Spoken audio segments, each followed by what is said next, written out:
네, 안녕하세요. 네, 반갑습니다. 찬양 소리가 너무 아름답죠? 네. 화순교회가 잘하는 줄 알았는데, 보니까 나주교회 찬양대 소리가 너무 아름답습니다. 조화가 잘 되니까, 그죠? 이렇게 아름답게 들리잖아요? 이렇게 아름다운 거하고 예쁜 거하고 조금 차이가 있습니다. 아름다운 것은 각자 자기 위치에서 자기 역할을, 자기 소리를 잘 낼 때 그 모습이 정말 아름답게 느껴지는 것 같습니다. 찬양 감사합니다. 기도하고 시작하도록 하겠습니다. 같이 기도하겠습니다. 언제나 우리를 사랑하시는 하나님 아버지, 그 크신 은혜와 사랑을 인하여 감사를 드립니다. 우리를 죄악 가운데서 구원해 주시고 하나님의 자녀로 삼아 주셨습니다. 우리에게 영원한 천국을 허락해 주시고 또 그 천국에서 하나님과 함께 영원한 영광 가운데 살 수 있는 은혜를 허락해 주신 것도 감사를 드립니다. 우리를 이 땅 가운데 홀로 두지 아니하시고 주님의 몸된 교회 안에 불러주셔서 하나님의 뜻을 알게 하시며 또 성령의 인도하심을 따라 하나님의 선하신 뜻을 쫓아 살아갈 수 있도록 저희를 인도하시고 보호해 주시는 은혜 또한 감사를 드립니다. 주일을 맞이하여서 저희가 함께 모여 말씀을 배우고 교제하려고 왔습니다. 하나님께서 함께 해주시고 우리에게 필요한 말씀으로 채워주시기를 구합니다. 듣는 모든 분들의 마음의 문을 열어주시고 또 귀를 열어주시길 구합니다. 언제나 우리를 사랑하시는 예수님 이름으로 감사하며 기도드립니다. 아멘. 성경을 찾겠습니다. 오늘 성경 본문 말씀은 고린도전서 10장입니다.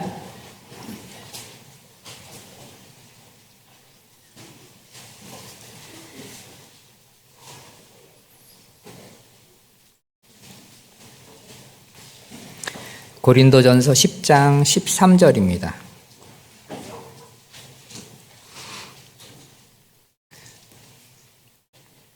고린도전서 10장 13절 말씀, 신약성경 275쪽입니다. 찾으셨으면 천천히 한 목소리로 같이 읽어보도록 하겠습니다. 사람이 감당할 시험 밖에는 너희에게 당한 것이 없나니 오직 하나님은 미쁘사 너희가 감당치 못할 시험 당함을 허락지 아니하시고 시험 당할 즈음에 또한 피할 길을 내사 너희로 능히 감당하게 하시느니라. 여기까지입니다. 안녕하세요. 눈이 많이 왔던 아침입니다. 아침에 일어나서 바깥에 눈 쌓인 거 다 보셨죠? 마음이 어떻든가요? 우리 아이들은 엄청 좋아하더라고요. 제가 집을 나서는데 아이들이 그 아파트 그 주차장 있는 데 나와서 너무너무 좋아하는 모습을 보게 됩니다. 똑같은 눈인데 어떤 사람에게는 이 상황이 즐겁고 기쁘게 받아들여지고 어떤 사람에게는 근심과 또 걱정으로 받아들여지기도 하는 것 같습니다. 오늘 하루도 하나님이 우리에게 허락해 주셨습니다. 누구에게나 똑같이 동일하게 주어진 기회인데 우리가 이 기회를, 이 시간을 어떤 마음을 갖고 보내느냐에 따라서 결과가 달라질 거라고 생각을 합니다. 2026년도 벌써 10여일이 지나갔습니다. 오늘이 1월 11일이죠. 2026년도에는 어떤 마음과 어떤 각오로 시작을 하실지 아마 대부분의 분들이 마음의 결심을 하고 또 결단을 했을 거라고 생각을 합니다. 작년보다는 더 나은 또 성장하는 그런 한 해가 되기를 바랍니다. 오늘은 고린도전서 10장 13절 말씀을 통해서 하나님께서 우리에게 주시는 교훈을 같이 생각해 보려고 합니다. 사람이 감당할 시험 밖에는 너희에게 당한 것이 없나니라고 말씀을 합니다. 성경을 읽다 보면 시험이라는 말이 종종 나옵니다. 그런데 이 시험이라는 한국말로 시험이라는 말로 이렇게 표현을 하셨지만 이 시험이라는 말에는 이제 여러 가지 의미가 들어 있습니다. 그래서 우리가 성경을 읽으면서 문맥을 잘 파악할 필요가 있거든요. 이 시험이라는 단어가 어떤 의도로서 쓰여졌는지 잘 생각해보고 또 읽어야 될 때가 있습니다. 시험이라는 말은요, 크게 이제 세 가지 부분으로 우리가 이제 생각을 해볼 수가 있습니다. 첫 번째는요, 시험이라는 단어를 썼을 때 이게 이제 영어로 테스트라는 의미로서 쓰여지는 경우가 있습니다. 테스트, 연단이라는 말로도 표현할 수 있고요. 시련이라는 말로도 또 표현을 할 수가 있습니다. 다른 말로는 훈련이라고도 또 이야기하기도 합니다.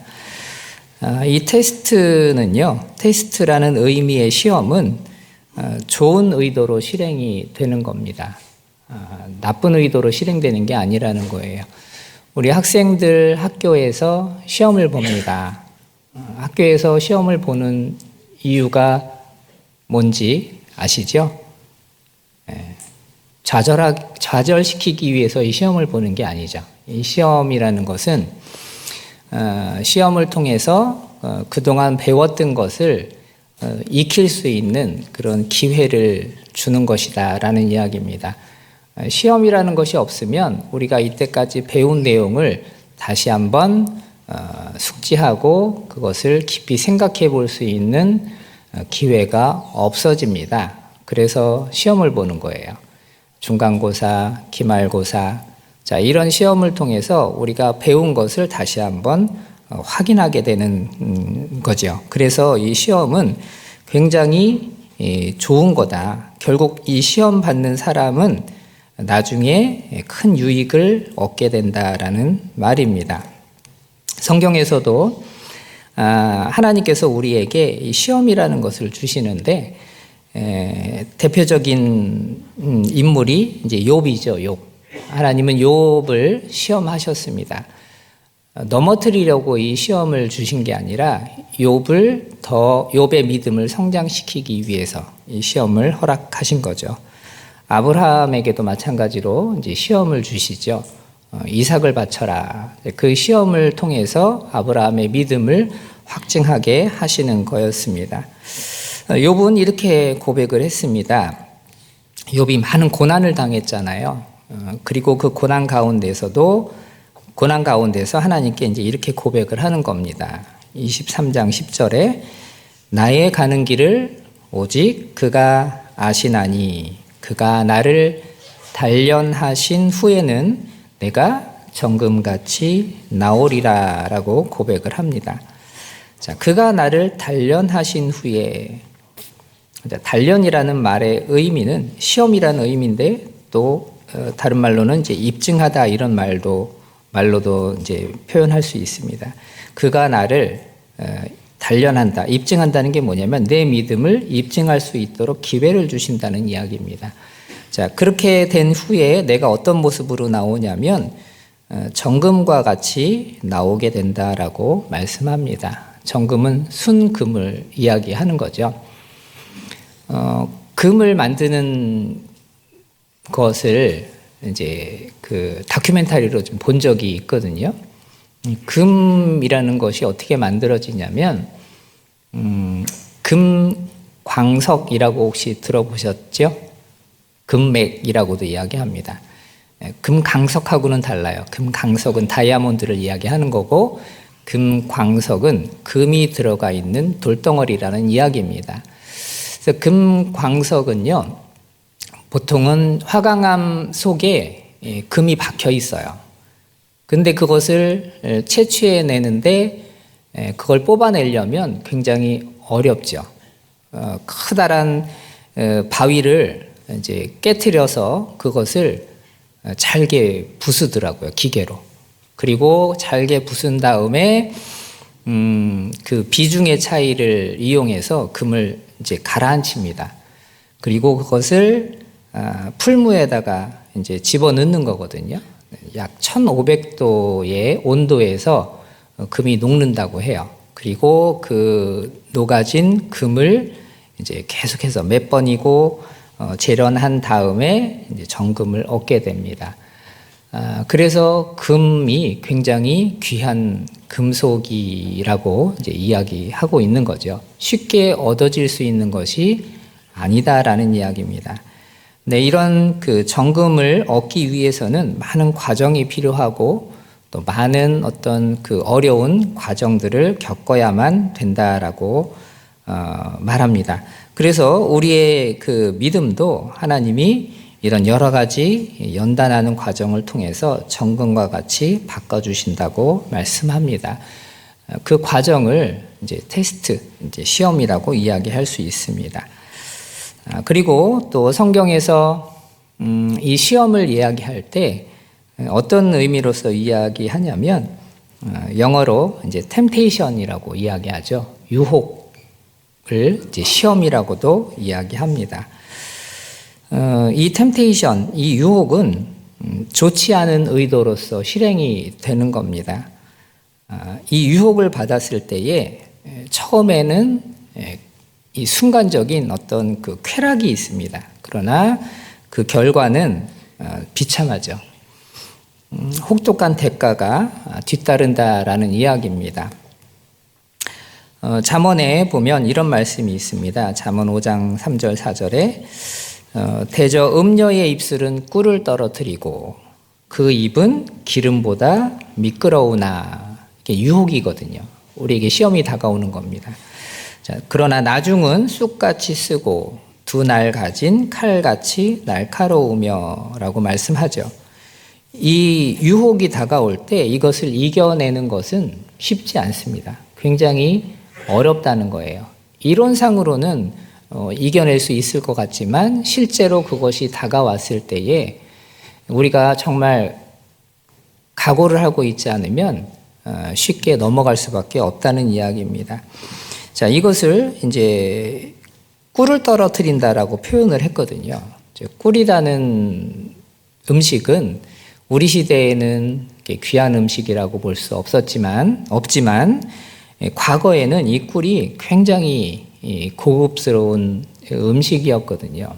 그 당시에는 설탕이 없었어요. 이 성경이 쓰여질 당시에는 지금부터 3000년 전에 말씀인데 3000년 전에는 설탕을 아무나 먹을 수 없었죠. 설탕은 원래 열대지방의 사탕수수나 사탕물을 통해서 정제해서 얻어지는 건데 이 설탕이 이 유럽 지역까지 넘어가기에는 이제 굉장히 오랜 시간이 걸렸기 때문에 이 당시에는 이제 달콤한 것을 먹을 수가 없었어요. 근데 이 꿀밖에 없었던 거죠. 그런데 이 꿀도 이 당시에는 양봉이나 이런 기술이 없었기 때문에 이제 자연적인 꿀을 채취해서 먹을 수밖에 없었고 그 자연 꿀을 얻는 것도 이제 쉽지 않았죠. 아무나 먹을 수 없어요. 그런데 이 꿀을 먹었다.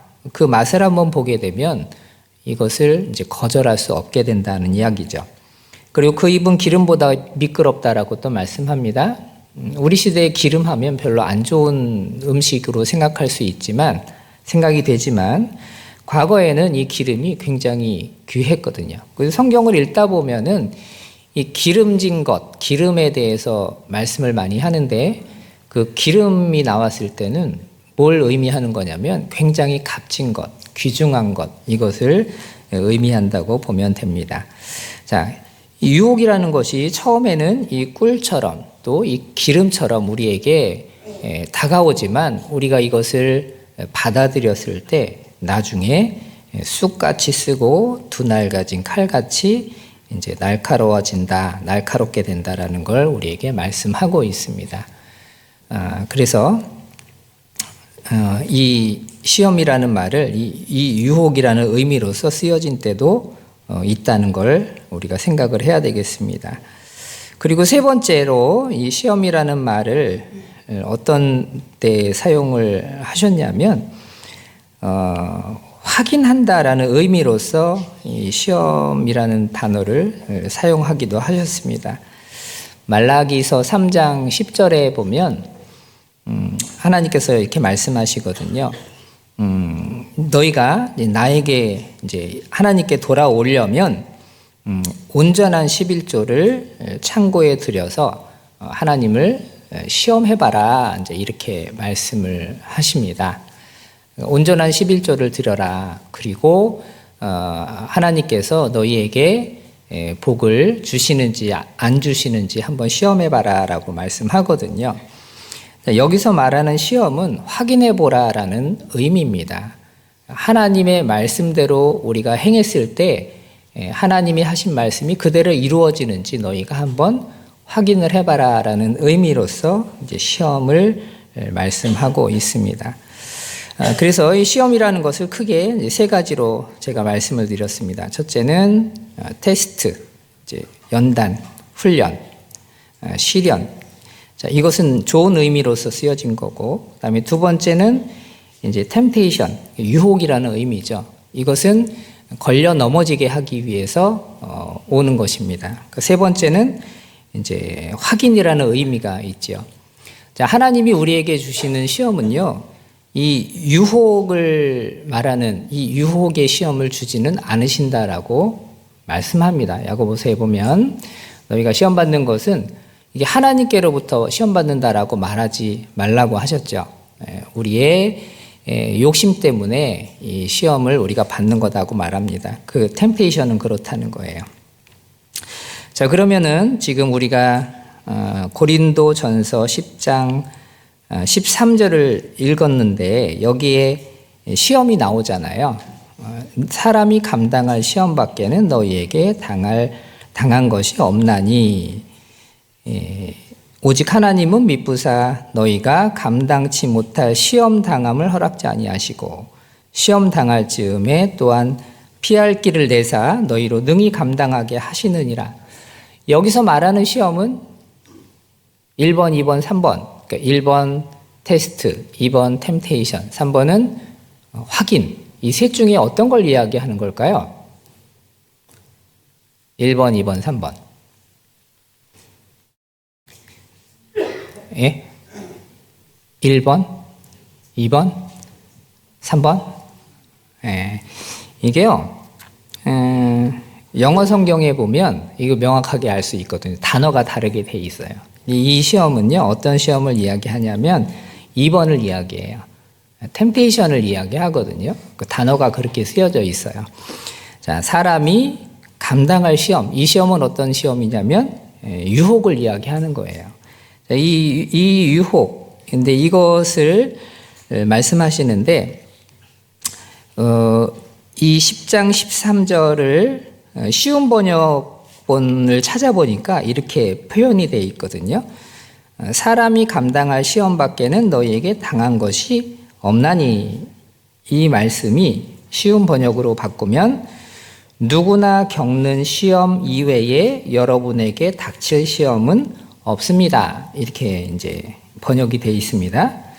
자, 누구나 겪는 시험 말고는 우리에게 닥칠 시험이 없다는 이야기가 무슨 뜻이냐면 우리가 살면서 겪는 모든 이 시험들은요, 이미 있었던 시험이라는 거예요. 그러니까 새로운 것이 아니다라는 의미입니다. 우리가 시험을 볼 때 예를 들면 이제 어떤 그 자격증 시험을 본다, 아니면 어떤 그 입사 시험을 본다 할 때 공부를 하잖아요. 공부할 때 기출 문제라는 게 있어요. 기출 문제가 뭐냐면 예전에 나왔던 문제들, 그걸 꼭 봐야 되거든요. 왜냐하면 중요한 것은 바뀌지 않아요. 그렇기 때문에 문제는 돌고 돌게 돼 있습니다. 약간 뭐 형태만 바뀔 뿐이지 비슷비슷하다는 겁니다. 우리가 겪는 시험도 마찬가지라는 거예요. 전혀 새로운 것이 우리에게 다가오는 게 아니에요. 동일한 것인데 모양만 조금 다르게 바꿔서 우리에게 다가오는 것이다라는 말입니다. 그러니까 이 10장 13절 말씀을 쉽게 표현을 하면 이런 이야기예요. 우리 일상생활 가운데서 누구나 겪을 수 있는 이 시험, 이 유혹에서 능히 벗어날 수 있도록 하나님께서 힘을 주시니까 걱정하지 말아라 라는 뜻으로 설명하시는 겁니다. 걱정하지 말아라. 우리가 겪는 모든 시험은 이미 답이 있고 이미 먼저 이것을 겪어본 사람들의 경험이 있기 때문에 우리가 어떻게 이것을 대처해야 될지 알려주신다라고 말씀을 하고 있는 겁니다. 자, 이스라엘 사람들은요, 하나님이 약속하신 가나안 땅으로 들어가기 전에 광야에서 40년을 지내게 됩니다. 이스라엘 사람들이 이 광야를 지나면서 겪었던 모든 일들은 구원받은 사람들이 신앙생활 하는데 겪을 수 있는 모든 일들의 그림자라고 보면 됩니다. 그래서 고린도전서 10장 말씀을 통해서 사도 바울은 이스라엘 민족이 이 광야를 지나면서 겪었던 모든 일들을 되짚어 보면서 하나님이 이 이스라엘 백성들에게 주시는 그 교훈을 다시 한번 기억하게 하고 있습니다. 상기시키고 있다라는 말이죠. 하나님께서 이스라엘을 선택하신 이유가 있었죠. 이스라엘을 왜 선택했냐면 하나님을 온 세상 사람들에게 증거하기 위해서, 하나님이 어떤 분이라는 걸 알려주시기 위해서 이스라엘을 따로 선택을 하셨습니다. 또한 이스라엘은요, 구원받은 우리가 어떻게 신앙생활을 해야지 되는지를 알려주는 하나의 표본이기도 합니다. 성경에서 애굽은 세상을 의미하죠. 그리고 애굽의 왕이었던 바로는 마귀를 상징합니다. 이스라엘 사람들이 처음에 에집트에서 400년 동안 종살이를 했습니다. 그것은 무엇을 의미하고 있냐면 우리가 구원받기 전에 세상에서 죄의 종으로 살아가던 그 모습을 상징하는 나타내는 그런 그림자와 같은 모습이기도 합니다. 이스라엘 백성들이 애굽을 나왔습니다. 우리도 구원받고 이제 세상에서 나오게 되죠. 홍해를 건너서 광야로 들어갑니다. 광야 생활은 신앙 생활이라고도 이야기할 수 있습니다. 이 광야는 굉장히 어렵고 힘든 곳입니다. 사람이 스스로 자기의 노력으로 살아갈 수 없는 곳이기도 하지요. 이 광야는 하나님만 의지해서 살아가야 하는 장소이기도 합니다. 또한 이 광야는 하나님의 사람으로서 훈련받는 장소이기도 합니다.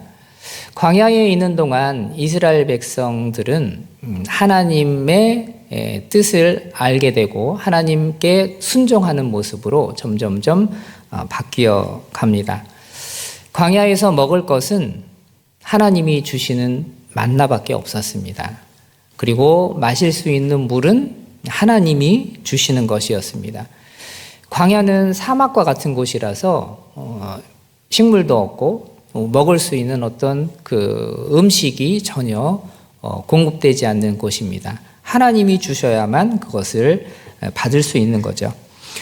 또 광야에 있는 동안 이스라엘 사람들은 40년 동안 옷이 헤어지지 않고 신발이 닳지 않았다라고 말씀합니다.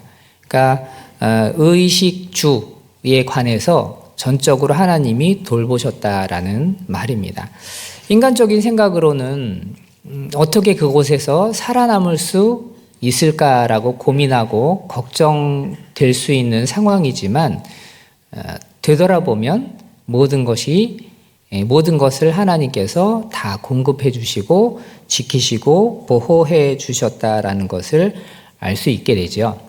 우리 신앙생활도 마찬가지입니다. 우리가 우리 생각으로만 보면 어떻게 이 힘든 세상을 살아갈 수 있을까라고 고민하고 걱정할 수 있지만 우리가 살아온 삶을 되돌아보면 모든 삶 가운데, 모든 일 가운데 하나님의 보호하심이 있었고 하나님의 공급하심이 있었고 하나님의 인도하심이 있었다라는 것을 알 수가 있습니다. 자, 이스라엘은 이 광야를 지나갑니다. 이스라엘이 광야를 지나면서 거기가 목적지라고 생각하지 않았습니다. 이 광야는 지나가는 곳이다라고 생각을 했지요. 자, 우리도 이 광야와 같은 곳을 지금 지나가고 있는 겁니다. 여기가 목적지가 아니에요. 우리의 믿음의 많은 선배들도 이 세상을 지나면서 나그네처럼 보냈다라고 말씀을 하고 있습니다. 우리가 믿음의 선진, 믿음의 조상 하면 아브라함을 생각하죠. 히브리서 11장에 보면 아브라함과 이삭과 야곱, 이 세 사람이 평생을 어디에서 살았다라고 말씀하고 있냐면 장막에서 살았다라고 말씀을 합니다. 장막이라는 말은 텐트라는 말이거든요. 그러니까 텐트 치고 사는 거예요. 계속해서. 근데 왜 이들이 계속 텐트 치고 살았을까요? 이들이 가난했기 때문에, 집을 지을 수 없었기 때문에 텐트를 친 게 아니었습니다. 우리가 아시는 것처럼 이 아브라함과 이삭과 야곱은요, 굉장히 부자였습니다. 우리가 생각할 수 있는 것을 넘어서는 아주 굉장한 부자였어요. 아브라함의 조카 롯이 소돔에 살고 있다가 전쟁이 나서 포로로 이제 잡혀가는 일이 벌어졌잖아요. 그때 아브라함이 이 조카 롯을 구하기 위해서 어떻게 했냐면 성경에 보면 자기 집에서 길리운 자 318명을 데리고 쫓아가서 전쟁을 해서 그 조카 롯을 구해옵니다. 그리고 빼앗겼던 모든 재산도 다 되찾아오게 돼요. 자기 집에서 길리운 자가 318명이라고 그랬습니다. 자기 집에서 길리운 자라는 말의 의미는요, 자기 집에서 태어나서 성장한 사람을 이야기합니다. 그러니까 자기의 그 종들이 있었는데 그 종 가운데서 자기 집에서 태어난 사람이 318명인 거예요. 전쟁에 나갈 수 있는 사람. 생각을 해보세요. 얼마나 많은 하인을 데리고 있었을까요? 종을 데리고 있었을까요? 이 남자들이 318명이었으니까 전쟁에 나갈 수 있는 사람, 여기다가 이제 부인이나 그 자식들이나 이거 다 따지면은 몇천 명을 거느리고 있었던 거예요. 이 아브라함은요. 그리고 이 몇천 명의 생계를 다 책임져야 할 위치에 있었다는 이야기입니다. 그러니까 이게 보통 재산가가 아니면 이게 불가능하잖아요. 굉장히 큰 그런 권력을, 그 당시에 권세를 갖고 있었고 재물을 갖고 있었던 사람이었다는 이야기입니다. 그런데도 불구하고 장막에서 살았어요. 왜냐하면 아브라함이 살고 있는 그곳이 자기가 영원히 거할 곳이 아니다라는 걸 알았고 하나님의 말씀을 믿었기 때문이다라고 말하고 있습니다. 자, 우리도 이런 광야 같은 곳을 지나고 있는 겁니다. 이스라엘 사람들이 이 광야를 지나갈 때는요, 한 곳에서 오랫동안 머물러 있지 않았습니다. 그런데 이 이스라엘 사람들은요, 내일 일을 계획할 수가 없었어요. 왜 계획할 수가 없었냐면 하나님께서 언제 어떤 말씀을 하실지 몰랐고 하나님이 당장이라도 떠나라 그러면 떠나야 할 준비를 하고 있었어야 됐기 때문에 그렇습니다. 이들은 최종 목적지는 물론 알고 있었어요. 최종 목적지가 어디였냐면 가나안이었죠. 그러나 내가 지금 이 가나안까지 가는 데 있어서 어느 단계까지 와 있는지는 가늠할 수가 없었다라는 이야기입니다. 하나님은 이런 일들을 통해서 이스라엘 사람들에게 뭘 가르치셨냐면 오직 하나님만 의지하고 하나님의 말씀에 순종하는 법을 가르쳐 주신 겁니다. 우리도 마찬가지죠. 구원받은 사람들도 우리는 궁극적인 목적지는 알고 있어요. 천국이거든요. 그런데 우리가 지금 어디까지 와 있는지는 또 내일 무슨 일이 있을지는 알 수 없다는 얘기예요. 하나님께서 우리를 다만 이끄시는 대로 갈 뿐이다라는 이야기입니다. 그런데 이런 과정을 통해서 하나님 우리에게 뭘 알려주시냐면 하나님을 더 의지하고 하나님을 더 붙잡는 그런 일들을 알게 해주신다라는 이야기입니다. 자, 이스라엘이 받은 이런 시험들을 통해서 하나님은 우리에게 알려주시고자 하는 교훈이 있습니다. 성경은 로마서 15장에 말씀하시기를 무엇이든지 전에 기록한 바는 우리의 교훈을 위해서 기록했다라고 말씀을 합니다. 이 말씀을 통해서도 우리에게 교훈을 주시려고 하고 있습니다. 자, 이 이스라엘 사람들이 광야에서 받은 시험들이 어떤 시험들인지 잠깐 좀 생각을 해보려고 합니다. 10장 7절을 한번 보겠습니다. 고린도전서 10장 7절.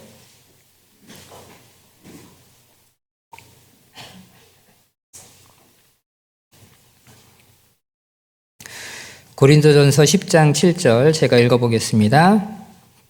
저희 중에 어떤 이들과 같이 너희는 우상 숭배하는 자가 되지 말라. 기록된 바 백성이 앉아서 먹고 마시며 일어나서 뛰논다 함과 같으니라. 자, 첫 번째 받은 시험은 이 유혹은 어떤 유혹이었냐면 우상 숭배에 관한 유혹이었습니다. 모세가 하나님의 말씀을 받기 위해서 하나님의 산에 올라갑니다. 그런데 40일이 지나도 산에서 내려오지를 않는 거예요. 팔레스타인 지역의 산은요, 우리가 보는 이런 산이 아닙니다. 우리가 이렇게 보는 산은, 우리 주위에 있는 산은 나무가 울창하잖아요. 그런데 이 팔레스타인 지역의 산은 이렇게 울창한 나무가 있는 산이 아닙니다. 특히 하나님의 산은, 이 모세가 올라갔던 이 산은 나무가 별로 거의 없는 그런 산이에요. 그런데 이곳에 올라갔는데 40일이 지나도록 내려오질 않아요. 그래서 이스라엘 사람들이 아론을 찾아갑니다. 그리고 아론에게 이야기하죠. 모세가 어떻게 됐는지 알 수 없다. 아마 죽은 것 같다. 그러니까 우리를 이집트에서 이끌어낸 그 신을 우리에게 만들어내라라고 이야기합니다. 그래서 아론이 이스라엘 사람들에게, 유대인들에게 이야기하죠. 너희가 갖고 있는 금 장신구들을 다 가지고 와라. 그래서 그것을 모아서 그것을 녹이고 그 금으로 만들어 놓은 게 있습니다. 뭘 만들었냐면 송아지를 만들어 놨어요. 송아지 형상을 만듭니다. 그리고 이스라엘 사람들에게 이야기하죠. 자, 이것이 바로 우리를 애굽에서 인도해낸 그 신이다. 즉 하나님이다라고 이야기합니다. 그래서 이스라엘 사람들이 그 금신상 앞에서 뛰며 놀았다라고 성경은 말씀을 하고 있습니다. 자, 이스라엘 사람들이 왜 우상을 만들었을까요? 왜 우상을 만들어 달라고 요구를 했을까요? 그 이유는요, 사람은 눈에 보이는 어떤 의지할 대상을 자꾸 찾기 때문에 그렇다는 겁니다. 이스라엘 사람들이 눈에 보이는 그 모세를 의지했거든요. 그런데 눈에 보이는 모세가 없어지니까 마음이 이제 불안하기 시작한 거예요. 그리고 눈에 보이는 어떤 것을 자꾸 찾습니다. 자, 이 눈에 보이는 어떤 것, 뭐냐면 자기를 보호해 줄 수 있는 무언가를 찾는다라는 이야기죠. 그래서 사람들은 눈에 보이는 자기를 보호해 줄 수 있는 것을 자꾸 만들려고 합니다. 그게 우상이죠. 이사야서 44장에 보면 이렇게 말씀합니다. 사람들이 돌이나 나무를 깎아서 우상을 만들어 놓고 우상에게 강요하는 겁니다. 너는 나의 신이니까 나를 지켜달라. 나에게 복을 달라. 이렇게 요구한다는 거예요. 어리석은 거죠. 자, 근데 우리 시대에도 마찬가지로 이 우상을 섬기고자 하는 유혹을 우리는 계속해서 받게 된다는 이야기입니다. 우리 시대의 우상은 무엇일까요? 대표적으로 많이 있겠지만 첫 번째는 돈이죠.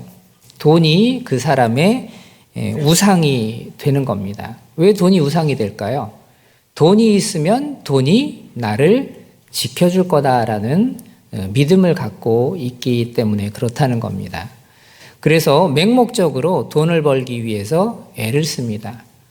하나님 말씀하시죠. 우리가 먹을 것과 입을 것이 있으면 족한 줄을 알아라 라고 말씀을 하지만 우리는 먹을 것과 입을 것이 있음에도 불구하고 더 많은 돈을 벌기 위해서 노력을 합니다. 그리고 그 돈을 쫓아서 간다라는 이야기입니다.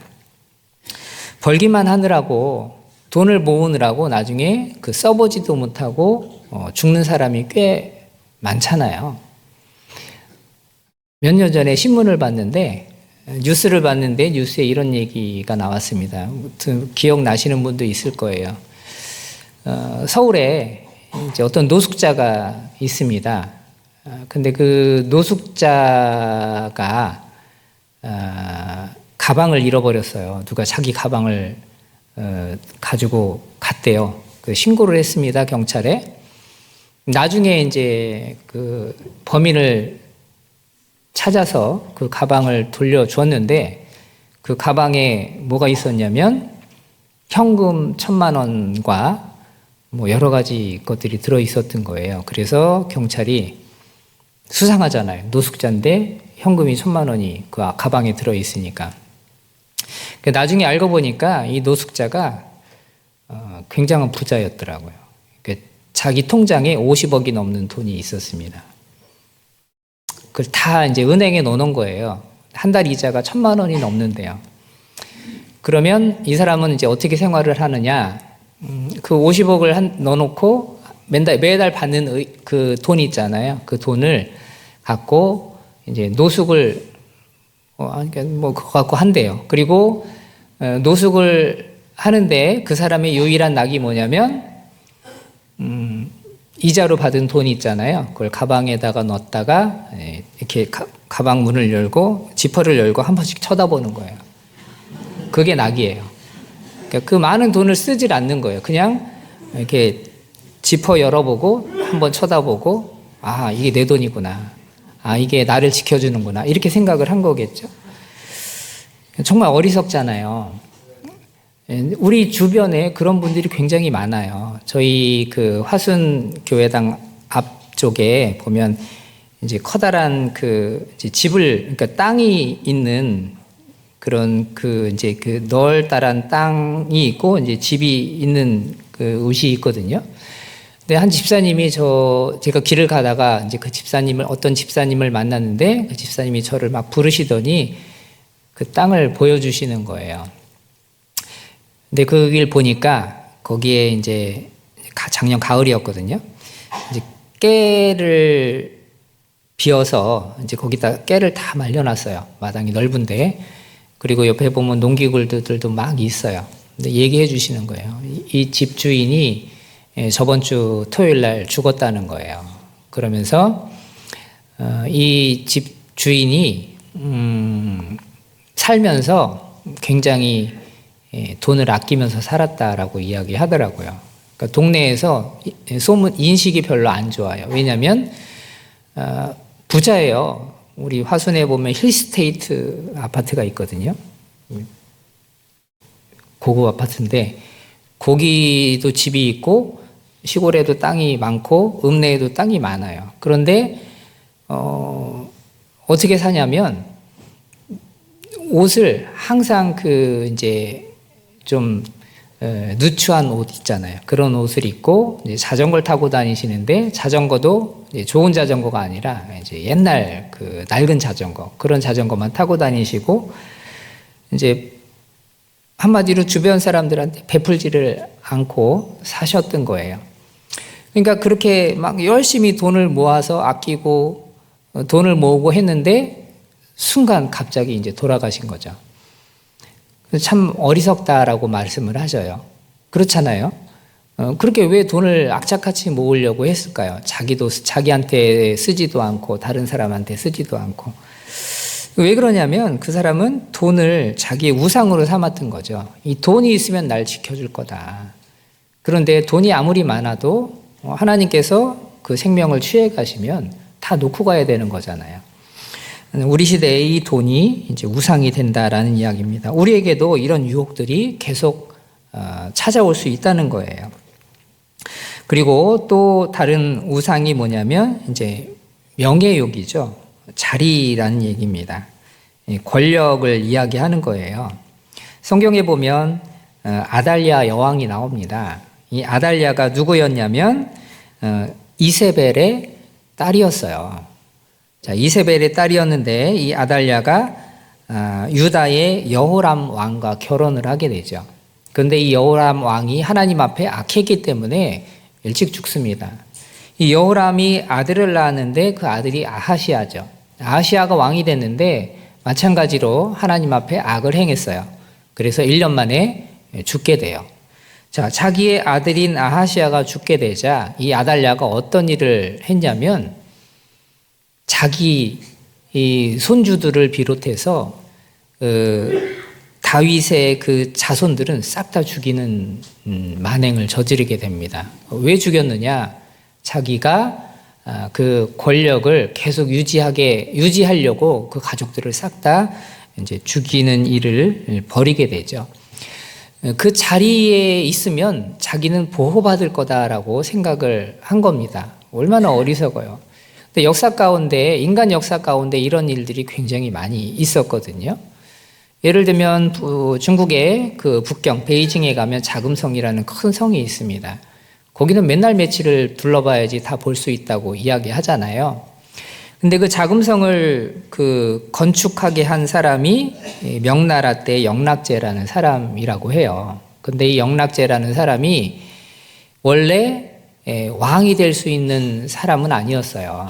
순번상으로. 근데 자기 조카를 죽이고 자기가 왕이 된 거거든요. 근데 이 영락제가 왕이 된 다음에 수도를 천도하거든요. 원래는 그 남경이 수도였는데 북경으로 옮긴 거예요. 근데 남경에도 보면 자금성이 있다고 해요. 근데 남경에 있는 자금성은 규모가 작아요. 근데 북경에 있는 자금성은 규모가 굉장히 큽니다. 근데 왜 이 영락제라는 사람이 수도를 천도했느냐? 그 이유가 뭐냐면 자기가 왕이 된 이후에 자기를 반대하는 모든 사람들을 싹 다 죽인 거예요. 반역을 할 만한 어떤 기미가 보이면 다 죽여버려요. 그래서 나중에 이 영락제가 이 남경의 궁궐에 있을 때에 밤마다 자꾸 이제 자기가 죽였던 그 사람들의 그 혼을 봤다 그래요. 귀신을 봤다고 하죠. 그게 너무너무 두려워서 나중에 수도를 옮겼다라고 이제 이야기하거든요. 높은 위치에 있는 사람들은 마음이 평안하고 즐겁고 행복한 게 아니라는 거예요.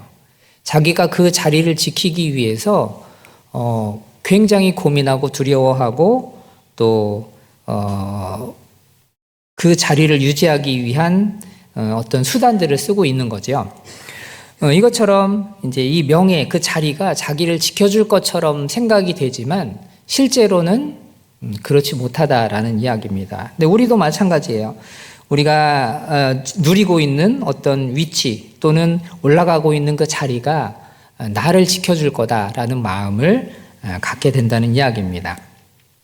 그리고 또 다른 우상은 어떤 우상이냐면 이제 이성이 나의 우상이 된다라고 또 말씀하고 있습니다. 사마리아 우물가에서 만난 여인은 6번째 남편과 살고 있었어요. 그 여인은 남편이 자기를 지켜줄 거다, 자기에게 만족을 줄 거다라고 생각을 해서 남편을 이제 만났는데 이제 만족을 주지 못하니까, 자기에게 행복을 주지 못하니까 이제 자꾸 바꾼 거죠. 그래서 6번째 남편과 살게 된 겁니다.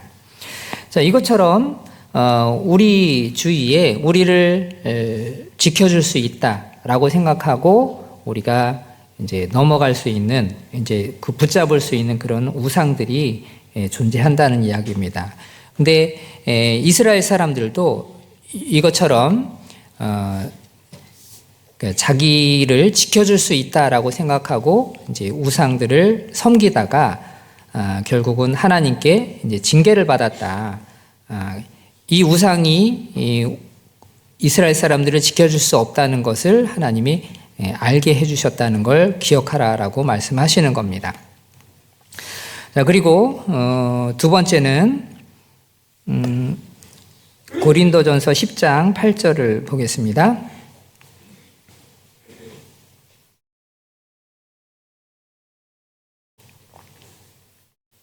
10장 8절에 보면 저희 중에 어떤 이들이 간음하다가 하루에 2만 3천 명이 죽었나니 우리는 저희와 같이 간음하지 말자. 자, 이스라엘 사람들이 받았던 그 유혹 두 번째는 간음입니다. 간음이 어떻게 일어났냐면 이 상황이 이제 민수기에 나와 있는 말씀을 갖고 이야기하시는 건데요. 거짓 선지자였던 발람이 이스라엘을 저주하기 위해서 이스라엘 사람들이 이제 머물러 있는 곳에 갔습니다. 그리고 저주하려고 입을 열었는데 하나님께서 그 입술을, 그 저주의 말을 축복의 말로 바꾸셨어요. 발락은 이스라엘을 저주해라 라고 부탁을 했고, 발람은 그 이야기를 듣고 저주하려고 입술을 딱 뗐는데 그 입에서 나온 말은 저주가 아니라 축복이었습니다. 이스라엘을 축복하는 말들인 거예요. 자, 그러자 거기서 이제 더 이상 이스라엘을 저주하지 못하고 이제 내려옵니다. 그리고 성경에는 이제 그 이후에 어떻게 됐는지 자세하게 나와 있지는 않지만 민수기에 보면 이 발람이 이 모압 왕에게 악한 계교를 알려줘요. 그리고 그 악한 계교를 따라서 이스라엘을 무너뜨리려고 했었다라고 말씀을 하고 있습니다. 이게 어떤 사건이냐면요. 민수기 25장을 한번 보겠습니다. 민수기 25장.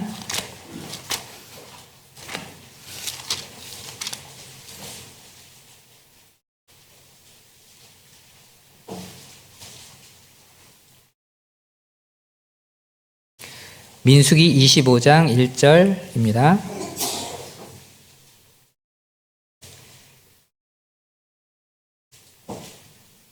민수기 25장 1절부터 3절까지 말씀입니다. 구약성경 239쪽, 민수기 25장 1절부터 3절까지 천천히 같이 읽어보겠습니다. 이스라엘이 시딤에 머물러 있더니 그 백성이 모압 여자들과 음행하기를 시작하니라. 그 여자들이 그 신들에게 제사할 때에 백성을 청함에 백성이 먹고 그들의 신들에게 절함으로 이스라엘이 바알부올에게 부속된지라. 여호와께서 이스라엘에게 진노하시니라. 이렇게 말씀합니다. 자, 이게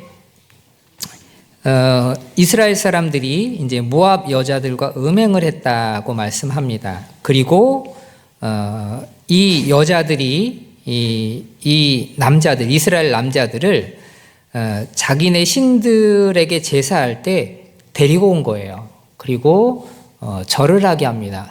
우상을 섬기게 했다는 거예요. 근데 이게 왜 발람이 한 일이냐? 민수기 31장에 그렇게 나옵니다. 31장 16절을 보겠습니다.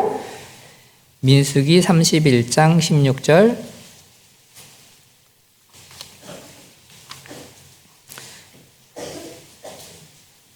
민수기 31장 16절.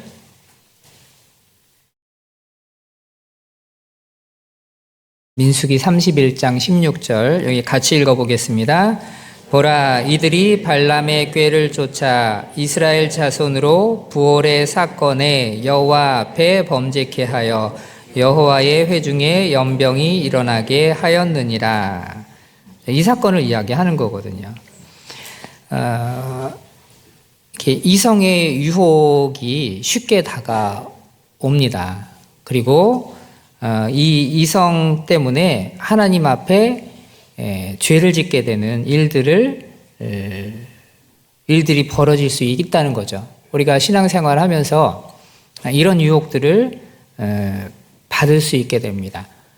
결혼하지 않은 청년 형제 자매뿐만이 아니라 결혼한 형제 자매님들도 마찬가지로 이런 유혹에 빠질 수가 있다는 거예요. 우리가 행동으로 죄를 짓지 않더라도 예수님 뭐라고 말씀하시냐면 마음으로 가늠한 자도 이미 가늠한 것이다 라고 말씀하셔요. 왜 그러냐면 마음의 생각은 나중에 밖으로 나오게 돼 있습니다. 조건이 딱 맞아 떨어지면 바깥으로 행동으로 드러난다라는 이야기예요. 삼손이 그랬잖아요. 삼손이 이제 들릴라라는 여인 때문에 하나님이 주신 그 귀한 직분을 잃어버리게 되거든요. 인간 역사 가운데서도 이런 일들이 굉장히 많이 있었습니다. 이성에 넘어져서 자기의 원래 가지고 있었던 모든 것들을, 귀한 것들을 다 잃어버리는 그런 일들이 굉장히 많았다는 이야기입니다. 잠언 7장에 보면 이런 상황을 뭐라고 말씀하시냐면 소가 푸주로 가는 것 같고 미련한 자가 벌을 받으려고 가는 것과 같이 알면서도 간다라고 말씀을 하고 있습니다. 이성의 유혹은 굉장히 조심해야 되거든요. 처음부터 내가 이것을 단호하게 처리하지 않으면 나중에 큰 문제가 될 수 있는 부분이기 때문에 그렇습니다. 요셉 같은 경우에 이런 상황에서 어떻게 대처를 했냐면 요셉은 이제 이렇게 얘기했잖아요. 내가 어찌 큰 악을 행하여 하나님께 득죄하리까 라는 마음으로 그 자리를 벗어나게 됩니다. 내가 내 마음을 탁 붙잡고 있지 않으면 그런 상황이 딱 다가왔을 때 나도 모르게 넘어가게 된다는 이야기예요. 마음에 결단이 있어야 된다는 얘기입니다. 결심이 있어야 된다는 거예요. 내가 욥이 그랬잖아요. 내가 내 눈과 언약을 했다. 내 눈과 약속을 했다는 거예요. 정확하게 내 마음을 정확하게 하나님 말씀을 의지하고 붙잡고 있지 않으면 쉽게 넘어질 수 있는 것이 바로 이런 유혹이다라는 이야기입니다. 우리는 하나님 뜻대로 살겠다라는 결심이 필요합니다. 다니엘이 이제 뜻을 정했다고 성경은 말씀하잖아요. 뜻을 정했다라는 말은 마음에 결심을 하고 결정을 했다는 이야기입니다. 이 요셉도 마음에 결심이 있었고 결정이 있었죠. 그렇기 때문에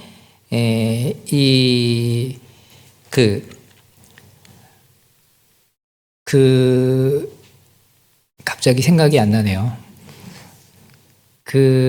이집트의 보디발의 아내가 유혹했을 때에 이제 이렇게 이야기를 하는 거죠. 내가 어찌 이 큰 악을 행하여 하나님께 득죄하리까. 한번 그 상황을 한번 생각을 해보셔요. 만약에 여러분 같으면 이런 상황에서 어떻게 했었을까요? 요셉은요, 이 보디발의 아내에게 이런 말을 하고 그 자리를 벗어났을 때에 그 이후에 벌어질 일들을 생각하지 못했을까요? 생각할 수 있는 부분이었겠죠. 만약에 이 이후에 내가 이 보디발의 아내의 미움을 사게 되면 앞으로 어떤 고난과 역경과 힘든 일이 있었을지 충분히 생각을 했었을 거라고 생각을 합니다. 왜 그러냐면 보디발의 아내가 한두 번 유혹한 게 아니었거든요. 계속해서 이걸 유혹했기 때문에 요셉은 굉장히 많은 생각을 했었고 고민을 했었고 또 이 이후에 내가 이것을 거절했을 때 나타나는 일, 또 이 일로 인해서 벌어질 일들에 대해서 충분히 생각을 했었을 거다라는 이야기입니다. 이 일 이후에 요셉은 이제 감옥에 갇혔다고 성경은 말씀하죠. 근데 그냥 감옥에만 갇혔을까요? 그게 아니죠. 이 보디발이 아내의 말을 듣고 요셉을 어떻게 했었을까요? 그냥 단순히 감옥에만 가둬놓지는 않았을 겁니다. 엄청 고문하고 때리고 이런 많은 어려운 일들을 겪게 한 후에 그다음에 이제 들어간 거죠. 그런데 요셉은 그것을 알면서도 했다는 이야기예요. 결심이라는 단어, 결단이라는 단어의 그 어원을 유래를 찾아보니까요, 이렇게 나와 있더라고요. 중국에 그 황하강이 흐릅니다. 근데 그 옛날에는요, 백성이 이제 잘 사느냐, 백성을 잘 다스리느냐, 못 다스리느냐에 따라서 왕의 평가가 달라졌죠. 가장 큰 게 뭐냐면 이제 먹을 거였어요. 이게 이제 그 풍년이 드느냐, 흉년이 드느냐. 만약에 흉년이 계속 들면 왕이 잘못한 거다. 그래서 왕이 이제 하늘에 제사를 드리기도 하고 이제 이런 일들을 했거든요. 그래서 왕이 된 후에 가장 많이 신경을 썼던 것 중에 하나가 뭐냐면 농사를 짓기 위해서 그 황하강을 잘 다스리는 것을 굉장히 중요하게 생각을 했대요. 치수라고 이야기하죠. 물을 다스린다. 황하강은요, 하류 부분에 보면 이제 그 우기와 건기때가 있어서 비가 많이 오면 강물이 넘쳐요. 그리고 그 강물이 넘치면서 상류에서 내려온 그 많은 영양분들로 토양을 적시거든요. 자, 근데 이제 비가 많이 왔을 때에 그 이제 결정을 잘 해야 된다고 해요. 왜냐하면 홍수가 나려고 하는데 이것을 가만 놔두면 하류 쪽이 다 물에 잠기는 거예요. 근데 하류 쪽에 홍수가 나지 않게 하려면 어떻게 해야 되냐면 중간 부분에서 뚝을 터야 돼요. 그 뚝을 트면 물이 이쪽으로 빠지잖아요. 그러면 하류 쪽에 물이 많이 내려가지 않아서 하류에 홍수가 지지 않죠. 근데 대신에 여기서 뚝을 트면 어떤 일이 벌어지냐면 이 뚝을 튼 그 지역은 물이 잠기는 거예요. 그러니까 선택을 해야 되는 거예요. 이쪽이 물에 잠기게 할 거냐, 이쪽이 물에 잠기게 할 거냐. 그게 이제 결단이거든요. 그러니까 손해를 보지 않겠다라고 하면 결단을 할 수가 없는 거예요. 반드시 어느 한쪽에는 손해가 있어요. 그런데 어떤 것이 더 좋은 결정이냐, 어떤 것이 더 좋은 판단이냐를 우리가 생각해야 된다는 겁니다. 신앙생활에 있어서도 결단이라는 게 반드시 필요합니다. 어느 한쪽은 손해를 봐야 되는 거예요. 내가 하나님 쪽에 있는 그 손해를 볼 거냐, 아니면 하나님을 선택하고 세상에서 받는 그 손해를 감당할 거냐라는 걸 생각해야 되거든요. 근데 요셉은 뭘 생각했냐면 세상에서 내가 손해를 보더라도 하나님 것을 지키겠다라는 결단을 한 거죠. 다니엘도 마찬가지입니다. 느부갓네살 왕 앞에서 내가 이 왕이 주는 그 진미와 포도주로 더럽히지 않겠다라고 결정을 해요. 그 결정은 어떤 결정이냐면 둘 중에 하나 선택하겠다는 거예요. 내가 만약에 하나님을 선택했다면 그로 인해서 벌어지는 많은 고난과 불이익을 감수하겠다라는 마음의 결정을 한 거예요. 그게 바로 결단이고 결정이거든요. 우리 신앙도 하나님 앞에 내가 하나님 것을 선택하겠다라는 결정을 하면 세상적으로 손해보는 것이 반드시 있게 마련이다라는 얘기입니다. 그리고 그것을 감당할 수 있는 마음을 하나님께 달라고 기도해야 된다는 이야기죠. 자, 고린도전서 10장을 다시 보겠습니다.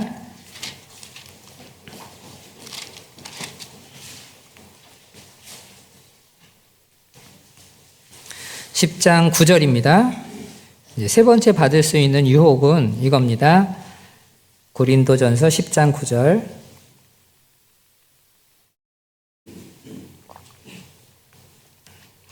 고린도전서 10장 9절. 제가 읽어보겠습니다. 저희 중에 어떤 이들이 주를 시험하다가 뱀에게 멸망하였나니 우리는 저희와 같이 시험하지 말자. 자, 이 사건은 어느 사건을 말하고 있냐면 그 불뱀 사건을 이야기하는 거거든요. 근데 이제 불뱀, 이스라엘 사람들이 이제 하나님께 원망을 함으로 하나님이 이제 불뱀을 보내서 물게 하신 그 사건이 일어납니다. 그 사건이 일어나는데, 근데 이 사건이 왜 일어났느냐? 왜 이스라엘 사람들이 하나님께 불평하고 원망을 했느냐? 그 이유가 있어요. 그 이유가 뭐냐면 민수기 21장을 보겠습니다. 민수기 21장 4절입니다.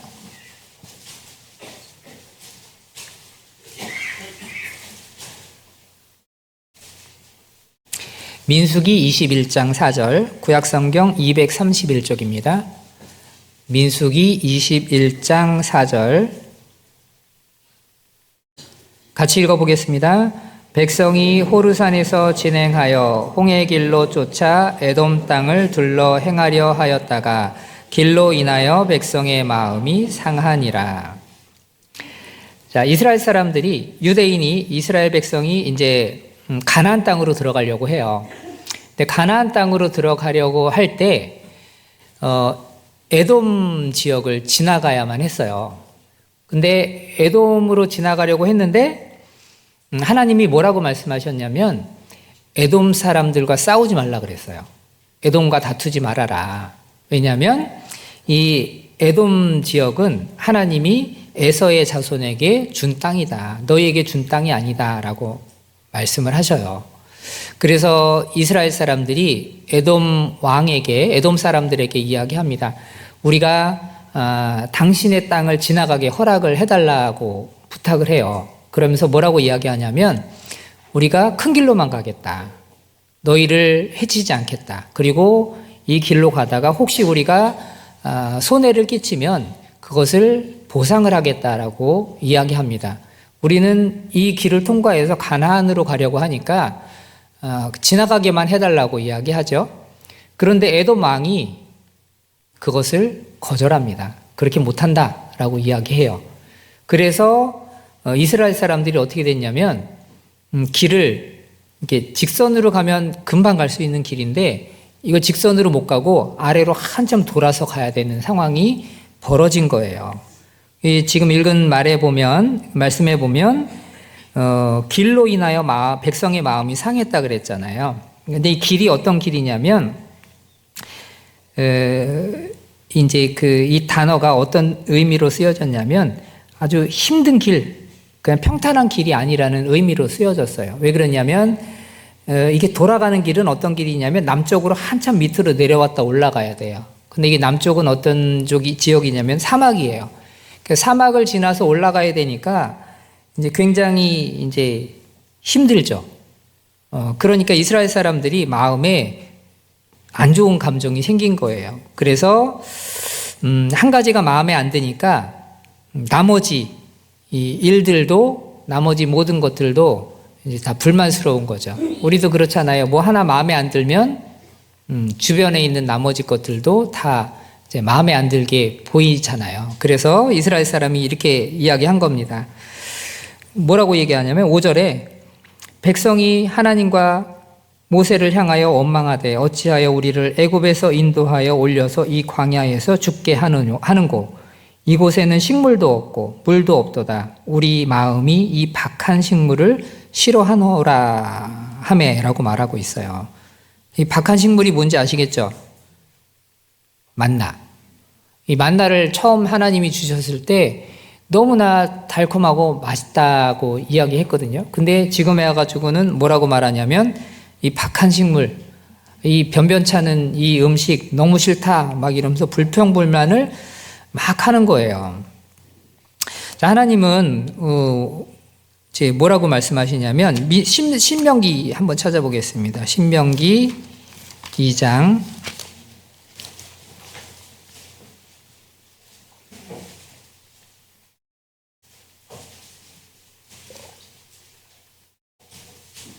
5절입니다. 신명기 2장 5절.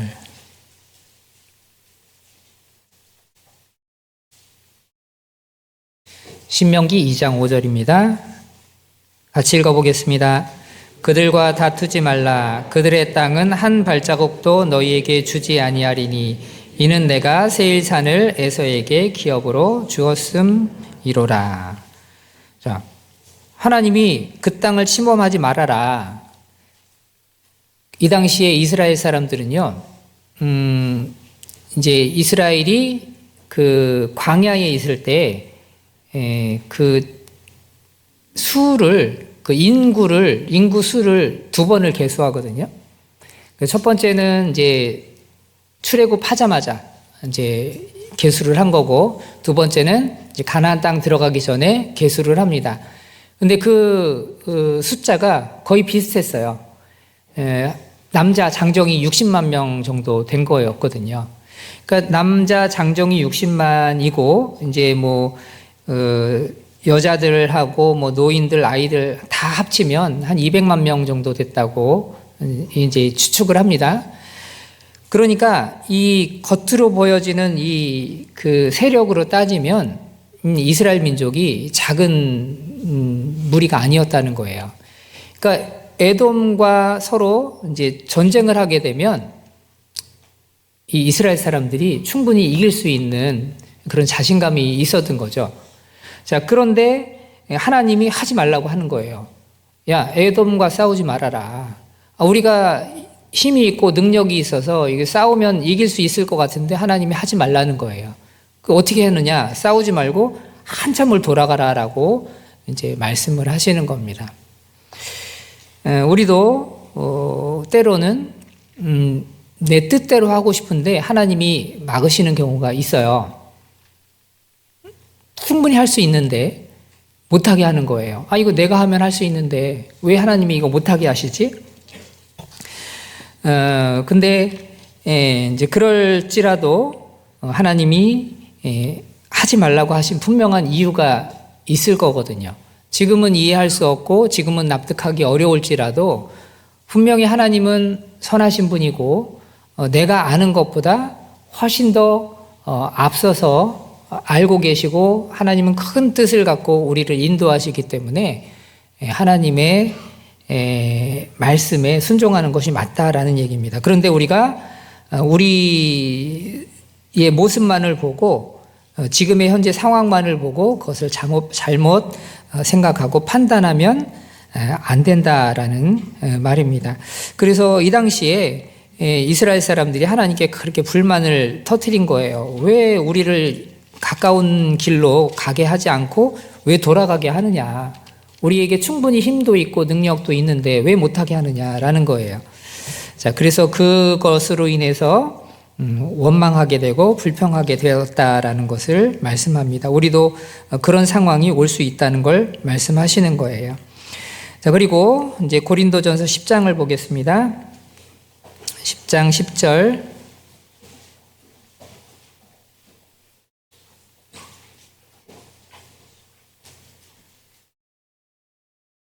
10장 10절에 제가 읽어보겠습니다.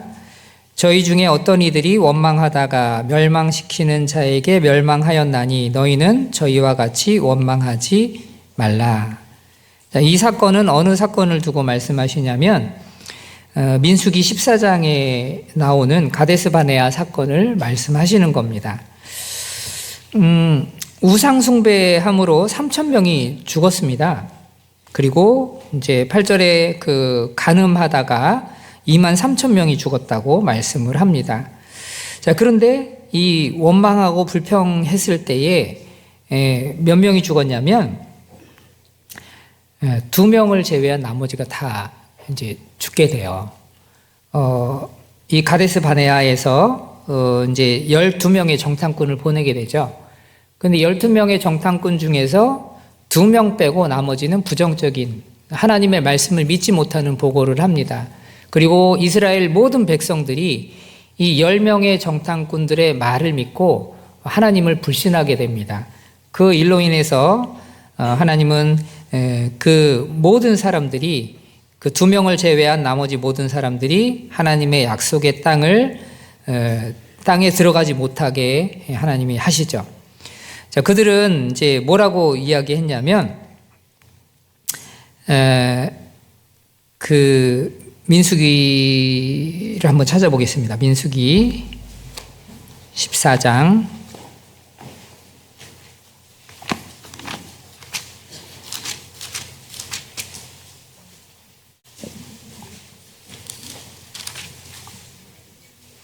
민수기 14장 2절입니다.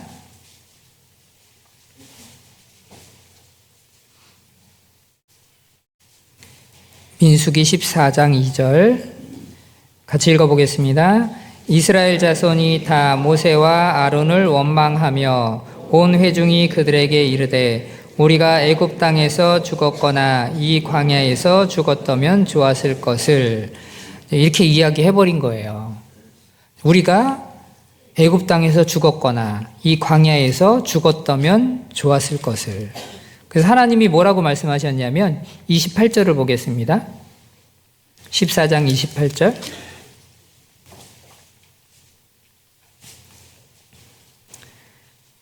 같이 읽어보겠습니다. 그들에게 이르기를 여호와의 말씀에 나의 삶을 가리켜 맹세하노라. 너희 말이 내 귀에 들린 대로 내가 너희에게 행하리니 너희 시체가 이 광야에 엎드러질 것이라. 이렇게 말씀하시잖아요. 우리가 하나님 앞에서 함부로 말을 하면 안 되거든요. 예수님 말씀하시기를 사람이 무슨 무익한 말을 하든지 심판날에 이에 대하여 반드시 신분을 받으리니라고 말씀합니다. 이스라엘 사람들이 이런 어리석은 말을 2번이나 했잖아요. 이 광야에 있을 때 이렇게 말을 했습니다. 그래서 2명 빼고 다 광야에서 엎드러집니다. 또 예수님 당시에도 똑같은 말을 했죠.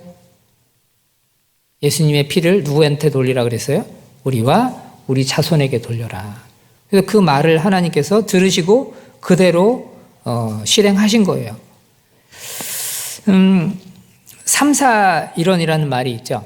3번 생각하고 1번 말을 해라. 이것도 하나님 우리에게 뭐라고 말씀하시냐면 덕을 세우는데 소용되는 대로 선한 말을 하라라고 말씀을 합니다. 우리가 불평은 막 하는 게 아니거든요. 하나님 앞에서.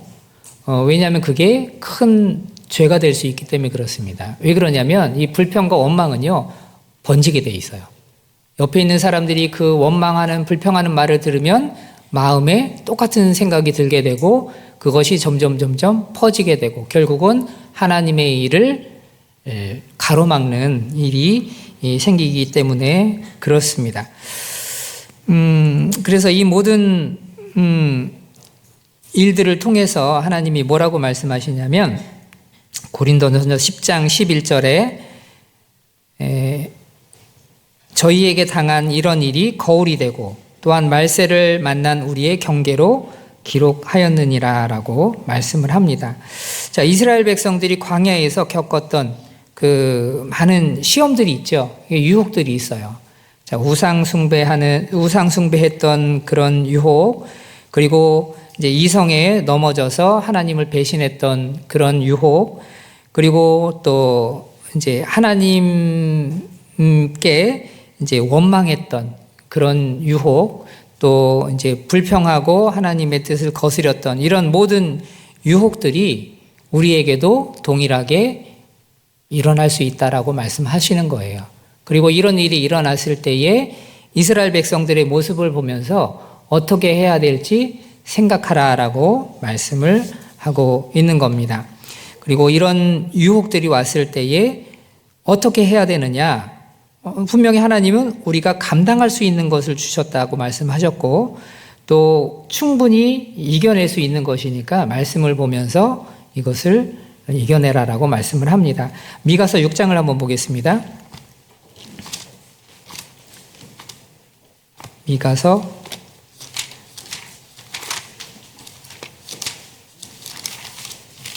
6장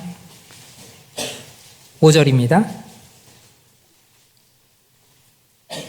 미가서 6장 5절, 구약성경 1296쪽입니다.